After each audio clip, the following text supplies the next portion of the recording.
The business, motherfucker. The Daily Read. Your source for news, politics, sports, and all things trending. Here's your host, Marcus Gentry. In it, she warns that the worst case scenario could in fact happen here in America. Quote, if you were an analyst in a foreign country looking at events in America, the same way you'd look at events in Ukraine or the Ivory Coast or Venezuela, you would go down a checklist, assessing each of the conditions that make civil war likely. And what you would find is that the United States, a democracy founded more than 2 centuries ago, has entered very dangerous territory. If America has a second civil war, Walter concludes, the combatants will not gather in fields, nor will they wear uniforms. They will go online to plan their resistance, strategizing how to undermine the government at every level and gain control of parts of America. They will create chaos and fear, and then they will force Americans to pick sides. I mean, that is both chilling, but it also sounds kind of like where we are today. Welcome to the Daily Read, people, and I am your host, Marcus Gentry. Today, this is a very important show, and the reason why is because I'm going to talk about this civil war we're currently in and why a lot of minorities are asleep behind the wheel. You see, the whole pardoning of Larry Hoover, that was predicated on something. And I have no doubt in my mind that a man like Larry Hoover, he understood the impact on Black America this would have. And many people probably would never know the sacrifice he made, probably to stay in prison instead of jump out here and become some type of Trump supporter or Trump surrogate, like so many people who have been pardoned by Donald Trump. And many people ask me, what qualifications do I have to speak on this? I'm finna explain it to you. See, I was a gang member for over 20 years. And I often tell my nephews that you got 2 type of gang members out here. You have the upper echelon, and then you have the peons. The peons are the ones who stay in and out of jail. You see the peons on television pointing guns at the TV screen when they're rapping. You see, those peons, they have to call their mother and their family members whenever they go to jail and need a lawyer or need to get bond out. The upper echelon, the money makers, the movers and shakers, they don't even know these peons. Every now and then a peon might do something great, like create a hit record, make $1 million, and then the upper echelon will go grab him and put him up under their wing and say, you one of us now. We're going to clean you up, put you in a suit, put you on a major rap video. You ain't got to do those grainy, bad videos no more. We're going to give you a good video shoot now. With good graphics and a lot of fine women that we fly in from Canada and Brazil. Some of these women ain't even American. You see, the peons are what you call cannon fodder. Cannon fodder, if you don't know what cannon fodder is, that's the stuff you put in cannons and blow it out. That's what the police go after. And see, they knew that some of the power in Black America still rests in Larry Hoover, because he was one of the founding members of one of America's largest black gangs. So by them using Kanye West and others, I'm going to talk about that later on in the show, more in depth on that. But by them using public figures like that to get Larry Hoover out of jail, it was going to come with a price tag that I don't think he wanted to create. His legacy, even though he dib and dabbed in the streets when he was out and he created one of America's largest and most dangerous gangs, he didn't want to tarnish his legacy with siding with white supremacy. You see, America, we are already in a civil war in this country. And the reason why black folks are asleep behind the wheel is because they don't understand that civil war doesn't mean two armies standing across a field shooting at each other. That's the old way of a civil war. The civil war we're fighting right now today, I've talked about on my show for years. We're fighting against people who raise their kids under bigotry and push them into government. Black people, we raise our kids to go after those trophies on the football field. You know, basketball, soccer, entertainment, music, movies. The white supremacists push their kids into politics, business, because that's what's going to control the country. Politics and big business. There's a difference. One side is pushing their kids towards entertaining, juking and jiving, and the other side is pushing their kids into politics and running this country.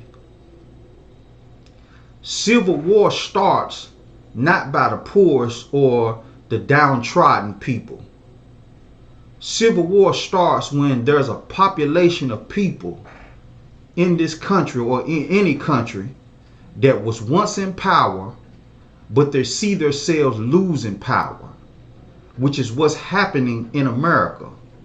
White people have been the power structure in this country since the founding. Now that this country is so diverse, where you got natives, blacks, Hispanics, Koreans, Japanese, Chinese, Arabs, people have businesses, stores. White power is dwindling in this country. And it's deeply affecting these people. It's affecting them so bad because they see that the things that they've been doing for decades is not working. Pushing their kids into politics is not working. So now they're trying to seize power. They can't put you back in slavery. It'll be too much death in the streets. But what they can do is keep control of all the money. This is very important for minorities to understand this. The reason why you got the Kanye West and the Candace Owens and all of these black faces that ride with white supremacy is because they know which side of the butter that they're putting their bread. They know who's paying their bills. They already know that if white America loses enough power and more minorities step up into the power structure, they have to compete against other minorities. Understand how this balance works. So you're going to have white supremacists, and then you're going to have a few smiling black faces riding with them. 9 times out of 10, it's going to be millionaire blacks, wealthy blacks, entertainer blacks, who know who buys their records. I haven't bought a Kanye West album since Jesus Walks.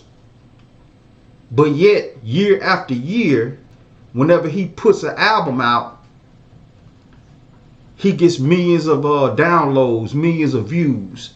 You know who's buying that stuff? White America. Same thing with Lil Wayne. I'm going to talk about a lot of that later on in the show. Right now, we're going to talk about this civil war because we are already in it. And minorities, we sleep behind the wheel. Let's go further into this. Iraq, Ukraine, and the former Yugoslavia have in common. They're all places that have recently suffered through some of the worst civil wars in modern history. Violent upheavals that have ultimately killed or displaced millions of people, while most Americans have watched from afar. But a political scientist who has studied those civil wars and been to many of those countries says that the United States is now on a path to joining them. Sounds crazy, right? On this show, we talk a lot about coups and insurrections and domestic extremism. But at what point do we even consider speaking seriously about the next level? Now, that next level he's talking about, people. The next level he's talking about, because like I said, they lost the Civil War. Okay? But they didn't lose the spirit of fighting. They lost the Civil War. Minorities, blacks were freed. Then there came a period of Jim Crow. What wound up happening is Christian faith stopped those white people from keeping us in slavery because they felt like it wasn't right. But that does not mean because they felt like keeping another human being in slavery wasn't right. That doesn't mean that in their mind they don't think that they're superior than you. Understand how that works. Because you still had a lot of Republicans during Lincoln's era who didn't want slaves, but at the same time they wanted blacks. Y'all stay over here. You know, you don't come over here. Have your little businesses over here. Stay in this area and we won't mess with you. The only time you can come out of your area is if you have a pass. And I don't know if any of y'all know the history on passes and stuff like that, but back in Tulsa, they had what you call these little cards. We had the Black Wall Street. Some of y'all refresh y'all history. Go back and reread some of this stuff. After the Tulsa incident, where they bombed Black Wall Street and killed a lot of blacks, the only blacks that were free to move around was if you had some kind of card, a pass. When whites stopped you in the street, you better have a reason for being over here. You might work for this white man, and he might say, "No, he's good. He works for me." Understand how this is working. White America is in fear. They're losing power in this country. More and more minorities are stepping up in political arenas, in business, in money.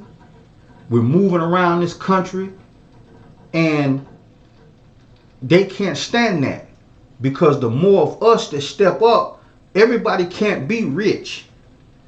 Everybody can't be wealthy.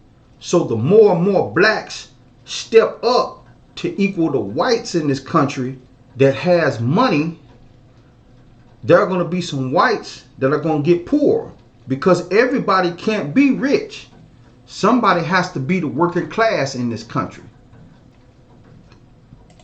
Let's go further into detail about this civil war that we're in, because we are in a civil war, people. Countries have extreme polarization and factions. Walter says that the ones that erupt into civil war have something else in common. They're not entirely democratic and not entirely authoritarian either. Have a look at Iraq, what happened there after the US invaded and brought in a kind of democratic system. Walters says, quote, "It wasn't the poorest countries that were at the highest risk of conflict or the most unequal or the most ethnically or religiously heterogeneous, even the most repressive. It was living in a partial democracy that made citizens more likely to pick up a gun and begin to fight." No sweat, right? We're a democracy. We're fine. Not so fast. For years, political scientists have used a special scale from -10 to 10 to +10 to measure how democratic a country is. The US has historically been a +10, at least since the last civil war or thereabouts. But under Trump, that number declined steadily. And in the aftermath of the 2020 election, the US dropped to a +5 rating. Now, this scale that that Hasid is talking about, this scale is what the CIA uses to judge a country how democratic they are. America has always been that guiding light, that beacon on a hill to guide other countries into how to do democracy right. When Donald Trump, who tried to lead an authoritarian government right here in America, fascism, just like out of the playbook of Hitler, When Donald Trump became president, America's democracy on the scale started declining. Why? Because people that deal with the CIA and watch other countries, they started paying attention to America. They saw the rise of Donald Trump just like Hitler rose up in Germany. It was almost like a parallel. They rose up through the political scale, then they started hating minorities in their country. For Hitler, it was the Jews. For Donald Trump, it was the Mexicans. Understand how this is working. It didn't work in America like it worked in Germany, because in Germany, you had the vast majority of the white population who was not Jewish was in the military, and they rolled with what Hitler wanted to have done. In America, it's not going to happen like that. You got too many Hispanics and too many blacks and too many other nationalities in the military in America. They're not going to go along with dictatorship here in this country. It's going to get deadly and it's going to get ugly. So, what did they try to do? Donald Trump tried to replace all of the heads in the military with people loyal to him and his way of trying to be a dictator. That didn't work, because there were a lot of people under those generals that decided we was going to get together and quit all together. This is some dangerous stuff, people. We're living in some very dangerous times, and I fear that minorities are asleep. The reason why minorities are asleep, because we keep looking at civil war in the terms of the first Civil War, where you had the Union Army versus the Confederacy, two huge armies standing across the field from each other. That's not how Civil War works today, because you would never be able to grab power like that in America, because the United States military is too strong. Civil war in America is going to look different, which is why so many minorities in this country don't understand what's going on around them. They keep thinking back to how the Civil War was done in the 1800s. That's not going to be how civil wars run today. Civil war is going to be ran with insurgencies. You're going to have bombings in your city. You're going to be like, man, what the hell is going on? You're going to have snipers, people killing up 15, 20 people, shooting them out inside of a building. That's how civil war is going to be ran today. And it could affect you. People are thinking that they're safe. There ain't gonna be no civil war, man. You're not gonna get a whole bunch of white people that's gonna grab guns and run out here and try to take them. No, that's not how civil war is gonna work today. We are in a civil war right now. Let's continue on with what Hassan had to say. A full democracy, but what political scientists call an anocracy, and that Walters says that is the Civil War danger zone. Combine that with our extreme factionalization, rising attacks by right-wing extremists, and the easy availability of guns, of conspiracy theories, of misinformation on social media, and you have a tinderbox that most Americans don't or won't recognize, including most American politicians. Again, I'm finna double down on what I just said. The reason why so many minorities are in la-la land when it comes to the civil war that we're fighting right now is because they don't see huge armies of white people running around in the streets dressed up in some kind of Confederacy uniforms. That's not how civil war is going to be ran today.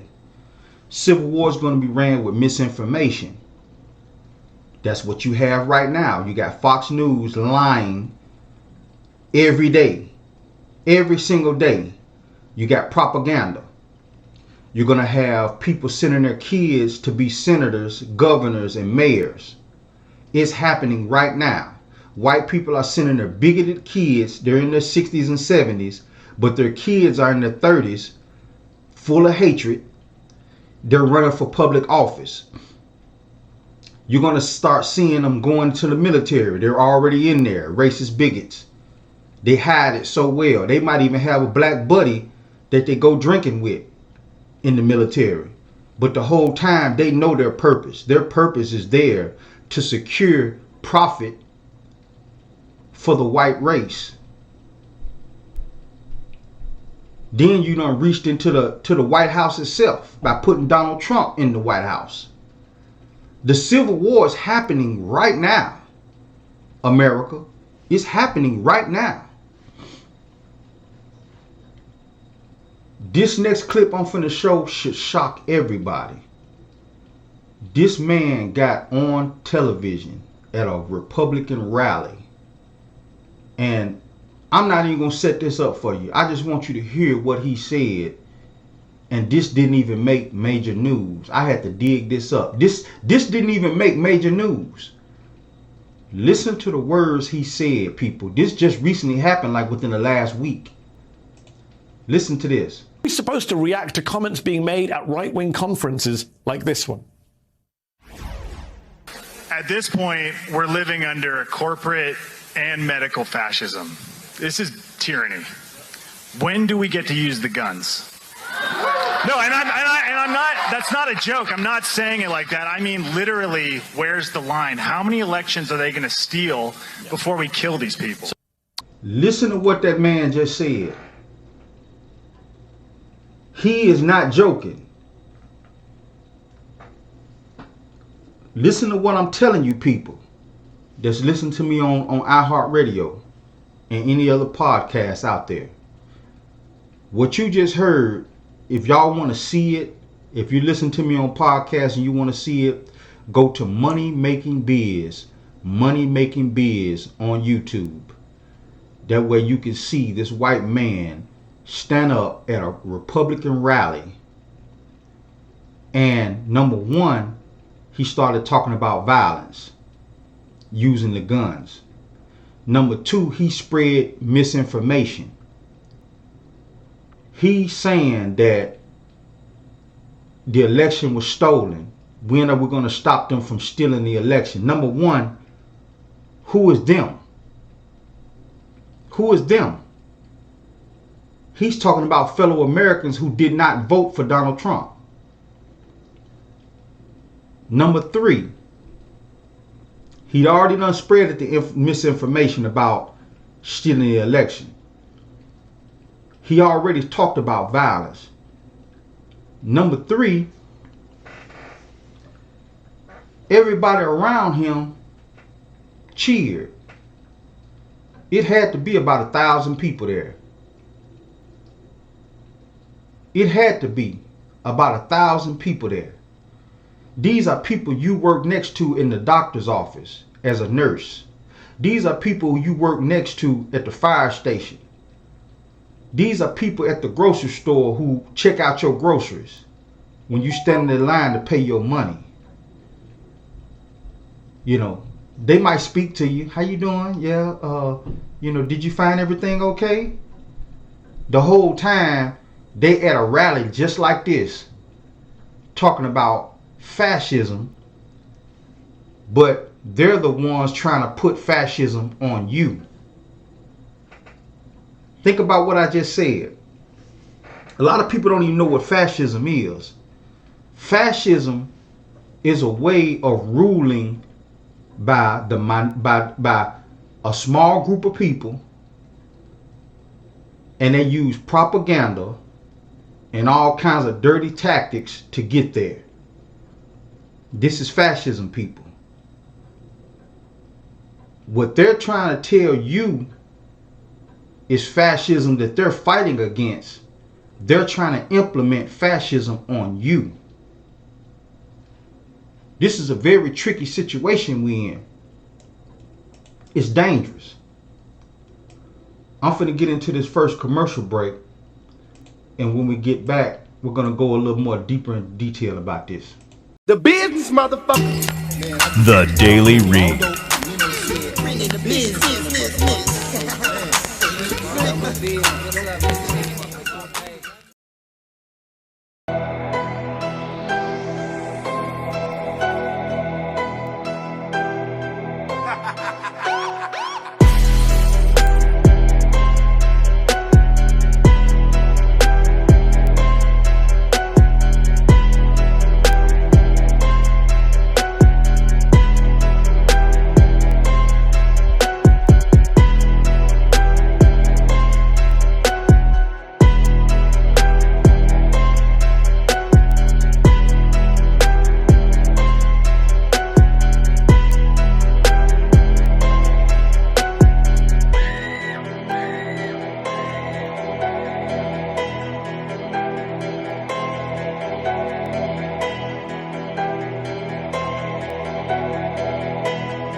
The business, motherfucker. The Daily Read.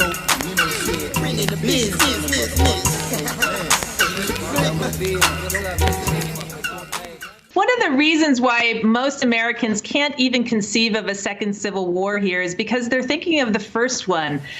They're thinking about two large armies meeting each other on a giant battlefield, men in uniforms dragging cannons. And the reality is that's the old 19th century version of a civil war. 21st century civil wars don't tend to look that way. And they don't tend to look that way in part because governments, militaries, including the United States, of course, have become much, much more powerful. Now, as we talked about earlier in the show, the reason why minorities are asleep behind the wheel is because they don't understand that we in a civil war right now, and we're not getting it. We still in la la land. We're still worried about entertainment, what Beyonce doing, the new album that done dropped with Kanye, weed, getting high. There's a lot of other things that's taking our attention away from what's going on the political side. I just talked to a friend of mine I've been knowing for over 20 years. He lives down in Florida. I love this guy to death. Me and him been in the nightclubs together. We were gang members at the same time. And now that me and him both retired from gang activities and gang life, he surprised me. This is a good brother. He surprised me of his lack of even caring about what's going on with how these white people are moving in this country. I don't get in that politics stuff. And it wasn't just him. It wasn't just him. I interviewed a young lady down in Columbia, Tennessee. She's a model. I like her, man. She's good people. She even said, I don't get involved in that stuff. And I'm thinking to myself, y'all got black babies. This is some stuff that's gonna affect us if we don't pay attention. I see Mexicans running around here I work with every day. I done got cool with over the years because I'm into construction. As long as they making a little chump change, a little money, they don't care about what's going on. It's amazing. These people are trying to turn America into a fascist dictatorship that's going to ruin the lives of black and brown America. Suppress you, depress you. And people are walking around here like in La La Land like they don't even care. It's amazing to me. That's why I said what I said about Larry Hoover. I don't think he played ball with these people. Because when you get locked up for so long, you can't go out here and drink and kick it and hang out and fill your mind full of a whole bunch of garbage and bullshit. The only thing you can do is study and learn while you're locked up. And I'm almost willing to guarantee you that Larry Hoover turned them people down. It'll probably never come out. But he didn't play ball with these people like so many others did. I don't believe he played ball with these people. Because if he did, they would have pardoned him when Donald Trump was in office and let him out. He knew that the white supremacists wanted to use him to have inroads into a small population of black people in this country. They're a big game. Don't get it twisted. The GDs are a big game in America, one of the biggest. But they're not the majority of black people. But the GDs are connected through a lot of other blacks in this country. Not just gang members. You got family members who have GD family members. I'm almost willing to guarantee. I'm going to talk about that later. I'm going to talk about that towards the end of the show. About how I don't think Larry Hoover played ball with these people. Let's continue on what this lady had to say, because this is very interesting, people. Most of them were stationed west of the Mississippi to control Indian uprisings. So if you were the Confederacy and you were thinking about challenging the U.S. government, it was not crazy to think that you could actually win that war. It is crazy to think you could win a war against the U.S. military today. Let me explain to y'all what she was just saying. This is important, people, because this goes right into what I was saying about how black folks are asleep behind the wheel. They don't think that this country is in a civil war because they don't see some large white militia army fighting like the Civil War.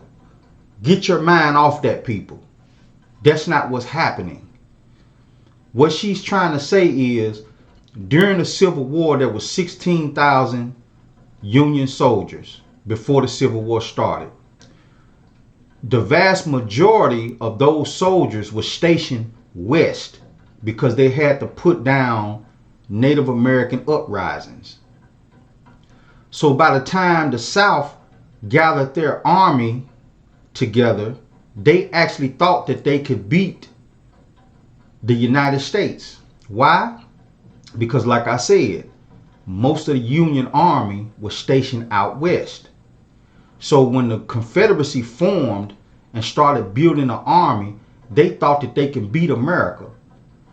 But what Abraham Lincoln and the Union soldiers did, they started drafting and recruiting people from the North, just putting them in the army.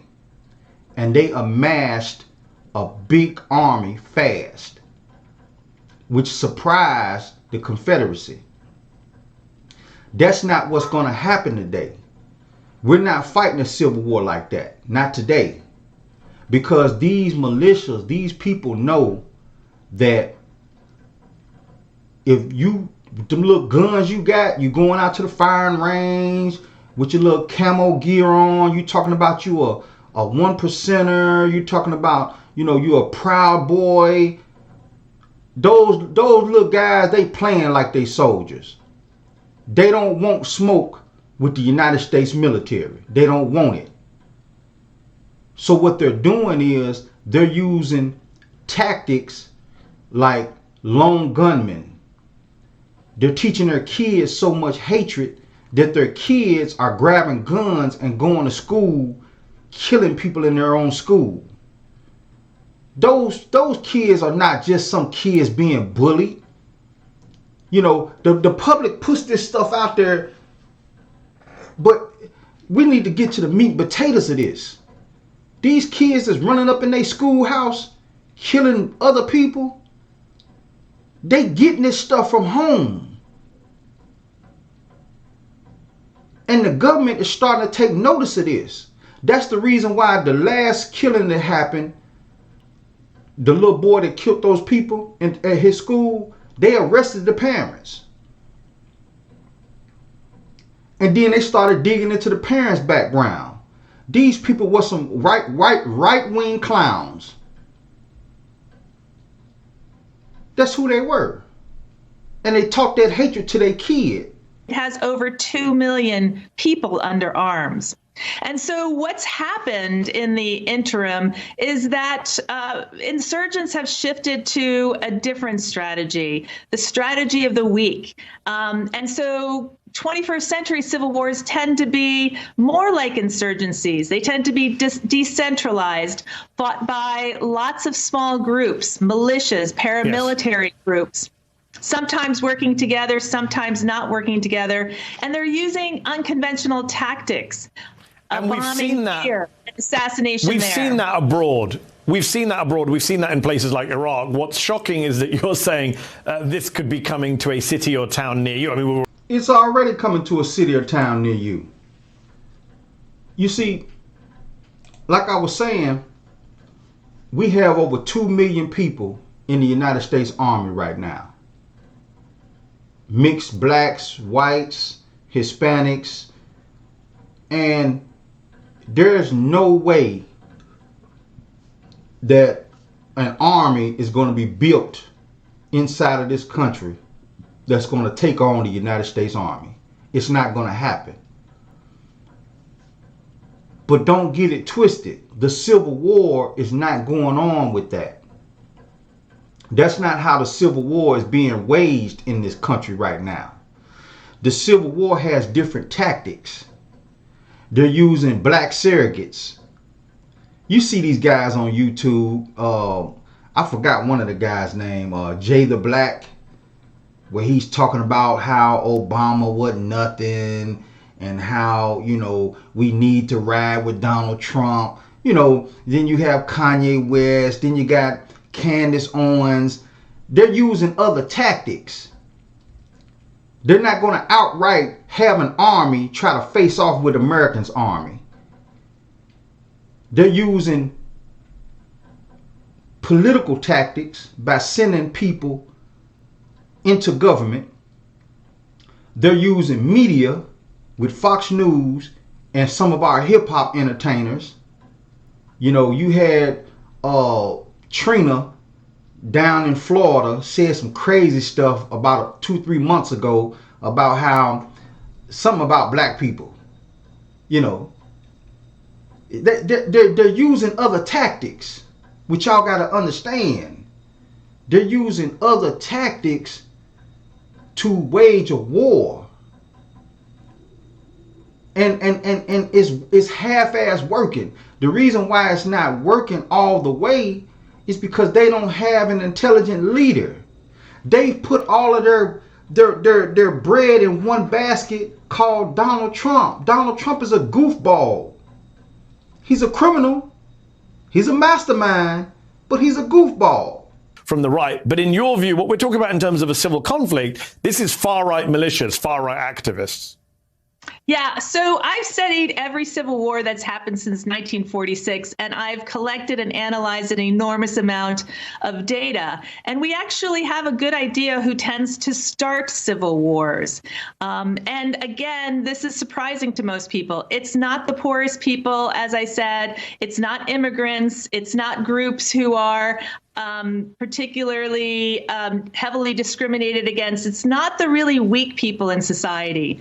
The people who tend to start civil wars are groups that had once been politically dominant, but have either lost power or are threatened with losing power. I'm going to sum that up in a nutshell, what she's talking about. white people. Plain and simple. Is all white people racist? No. Is all white people in the know? No. But that's who she's talking about. She's talking about the vast majority of these people that are starting this civil war right here in this country are white people. People like Donald Trump. And they have a few smiling black faces. Most of them are rich. That's riding along with them. Why is that? You would think that they would stay on the side of minorities when it comes down to something like this. But you got to understand, they're protected. They have their mansions, the cast iron fence around it. They don't even have to leave their house. Who cares about what's happening to the rest of Black America or Brown America? They can send somebody down to the grocery store to get their groceries. They don't even have to go to a strip club. They can have a strip club built in the side of their house. They can have strippers come out to their mansion. Understand how this game is being played. They're playing chess. A lot of us are asleep or playing checkers.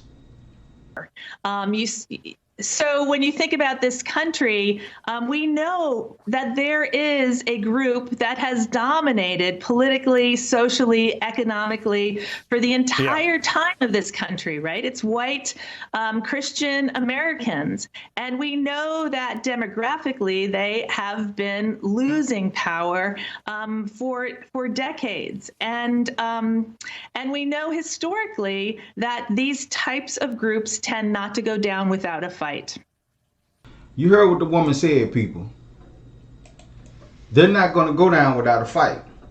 They don't want to share this country. They have to share it physically, because in order to put us back in slavery, it's going to cause a lot of people to die. So that's not going to happen, period. Get your mind off of that. Okay? What I'm talking about is economic power. The power to pay your bills and go to the grocery store without having to worry about nothing. They don't want to go through that. Everybody else, they don't care about going through that, as long as they don't go through that. That's what this is boiling down to. Economic, financial power. They want to keep all of the economic power in white people's hands. You got to come to them to make a movie. You got to come to them to open up a business. You got to come to them to get better business. You got to come to them to get a loan. That's what this is about.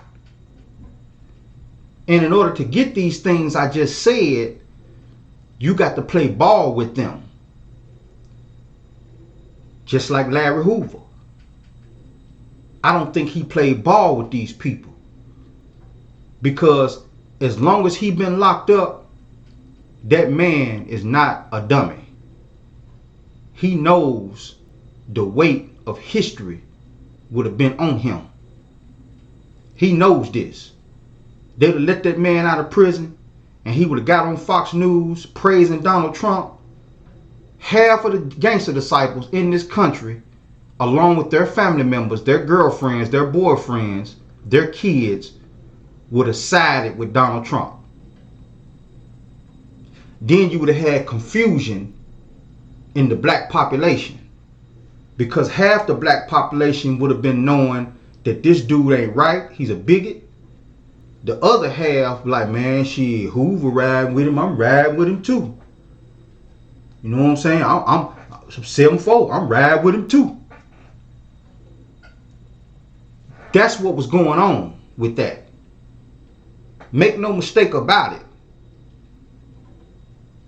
And I guarantee you, like I say, I never met him personally, but I met some of the guys that was on his case. And all of these brothers, when I tell you all of these guys, still have power. They can move hundreds and hundreds of black men. I'm talking about to violence if they have to. But at the same time, these are some righteous brothers. They don't fool with white supremacy. Period. Especially Raheem. I met Raheem personally. He don't fool with white supremacy at all. And he was one of Hoover right-hand men. Understand what I'm trying to convey to black America. This shit is on a scale that y'all ain't comprehending. We already in a civil war. But some of us are thinking, man, ain't no armies marching in the streets. That's not how this is going down. I'm going to get into this next commercial break, and when we come back, we're going to get further into this. The business, motherfucker. The Daily Read.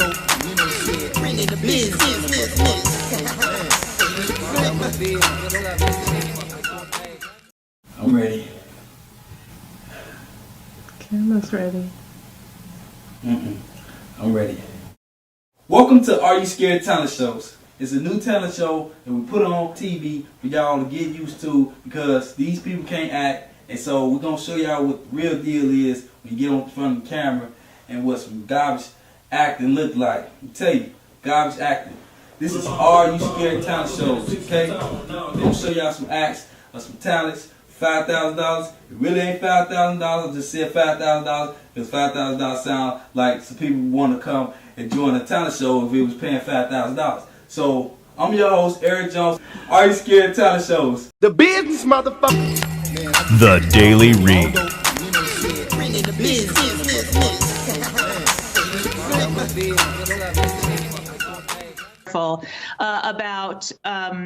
About talking about civil war because people tend to believe it's going to look like the last one. And the reality is we have to be very careful to inform them, no, it's going to look quite different. And that's especially important because then they can identify when it's happening rather than say, oh, we're fine. We don't see a big Confederate-like army forming and therefore everything's going to be okay. No, it's going to look something more like the Timothy McVeighs of the world who are blowing up federal buildings. It's going to look more like the storming of the Capitol. This is what civil war today is going to look like. This woman right here is one of the world's leading experts on civil wars in the world. She has studied all of the civil wars and how they went down in multiple countries. She has already explained to you that most civil wars start off with people who used to be in power but have lost their power or losing it. They don't go down without a fight. But the thing about it is their fight is going to come in different forms, not mass armies running around in the streets talking about they're the new Confederacy. That's not going to happen. The American military is too powerful for that. So what they're going to do is they're going to infiltrate, they're going to divide, and they're going to try to conquer. Infiltration. The first steps of infiltration. You and your kids and your grandkids study politics, make connections, get in. Whether it's governing bodies like the mayor, the governor, the presidency, the Senate, the House of Representatives, you infiltrate, you get in. Number 2, you divide. You pardon somebody like Larry Hoover. Because you already know that if we try something crazy, black folks are going to rise the hell up. So what we need is somebody powerful, black, that's on our side. Candace Owens can't do it. Half the black population can't stand her. Kanye West can't do it because people already look at him like he's an asshole and he's kind of nuts. Obama's not going to do it because Obama's on their side. So guess what? We have a powerful figure that's incarcerated who can move thousands of black men and women. Let's pardon him. Get him out of there. First, we got to send somebody down there to talk to him. That's the first thing we're going to do to make sure that everything goes according to plan. Oh, he's not playing ball? Okay, leave him in there. Those are the strategies, people. Infiltrate, divide, and then conquer. We in a civil war right now. Let's continue on. Countries that experience one civil war, like the United States, tend to be significantly more likely to experience a second or a third civil war. And they wanted to find out, what did countries do to escape this? And when you look at all countries over many, many decades, what you find out is that the ones that escape the conflict trap all do the same thing. They institute significant political reforms and they strengthen their democracy. They double down on democracy. And the ones that don't do that are the ones that experience repeated violence. Okay, let me explain this in layman terms. What she's saying is how we're going to stop this. How we're going to stop this is hold Donald Trump accountable, and everybody, and I mean everybody that was involved in the coup. The insurrection that happened on January 6th, we got to show people in America that this cannot stand. We got to double down on it. Number two, how we can stop it. We got to let white America know we sharing power in this country, whether you like it or not. We got to double down on that. Number three, we minorities have to step up and start caring about politics. That's one of the most important keys to stopping this. Minorities have to step up. Stop the games. Stop trying to run around here on the football field all the time. You know, get your head out the clouds. Stop trying to be a rapper. Everybody want to be a damn rapper. We got to start paying more attention to this stuff, because you got to understand, 1 out of 500,000 that try to be rappers actually make it. But everybody wants to be a rapper. Some of these people can say, you know what, I do want to be a rapper, but you know what, I'm finna get into politics. I'm finna start caring about my community. I'm gonna put the microphone down, because it's not happening for me.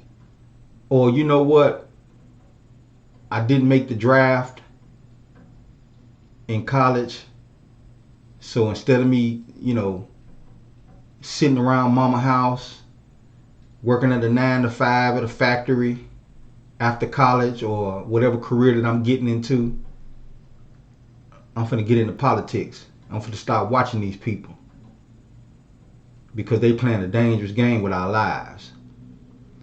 We have to start caring. We have to get in there.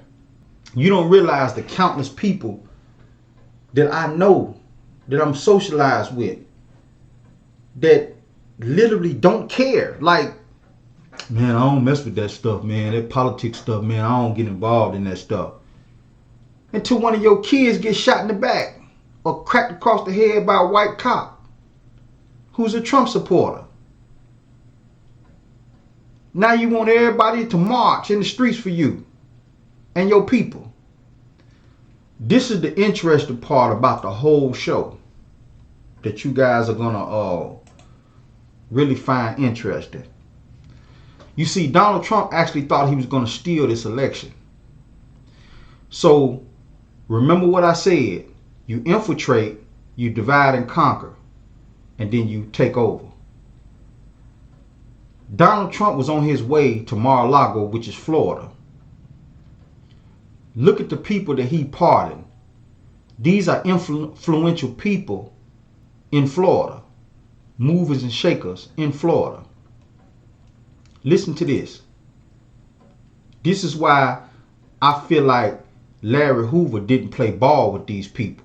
Now, former President Trump handing out more than 100 pardons during his final hours in power. And some of those pardons went to people from right here in South Florida. Donald Trump granted clemency to more than 140 people, some from South Florida. Rap superstar Dwayne Michael Carter Jr., best known as Lil Wayne, was granted a full pardon. Mr. Carter is extremely grateful that he was among the 143 granted today. A little more than a year ago, he was found carrying a loaded gun while traveling to Miami from California.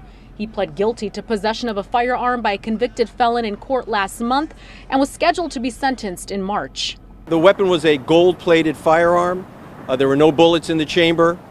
It was a collector's item. It was a Father's Day gift. He had never operated the weapon. Pompano Beach rapper Kodak Black, whose real name is Bill Capri, was sentenced to more than 3 years in prison on weapons charges in November 2019. His sentence was commuted, the White House praising his charitable contributions, saying he's a community leader. President Trump granting a full pardon to 86-year-old Abel Holtz, a former banker and philanthropist. A children's hospital, a Jackson Memorial, and a street are both named after him. In 1995, he pled guilty to one count of impeding a grand jury and was sentenced to 45 days in prison. He tells me over the phone that he was surprised by the pardon, wasn't expecting it, but is obviously happy about it. Miami developer Robert Zangrillo, charged in the high-profile nationwide college admissions bribery scheme that included actresses Felicity Huffman and Lori Loughlin, received a full pardon from the president. A commuted sentence for Palm Beach eye doctor Solomon Melgen, who is currently serving a 17-year federal sentence for healthcare fraud. All of these people, schemers, scammers, and I'm not, the rappers too, Kodak Black, Lil Wayne, schemers and scammers, all of these people, but at the same time, they are movers and shakers in Florida, which is where Donald Trump's home base is now. Okay? He got the white people that's in the upper echelons. He got them pardoned. They hold a lot of power and sway. And then he has black rappers in the community down there that holds a lot of power and sway in their community. This is the reason why I say they didn't pardon Larry Hoover. Because like I said, that man's been locked up so long, he's not no dummy. He knows that history is watching. He knows exactly who these people are. They white supremacists. And he wasn't an 80s baby or a 90s baby like Lil Wayne and Kodak Black and them. This man was born back in the 50s and 60s when Martin Luther King marched. He's a different breed. He'd rather stay in prison to the day he die than ride with white supremacy. Because he know what is like that TikToks, they say, you know, the assignment. They gave him the assignment. I think he turned it down. He turned it down. He's not going to have his name attached to that in history.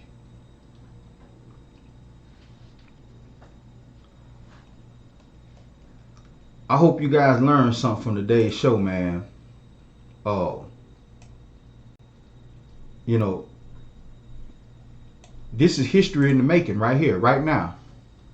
We living through a once in a 100-year pandemic, and then we have a soft, what I call a soft civil war happening right up under our noses, and a lot of minorities is not paying attention to this, but we need to.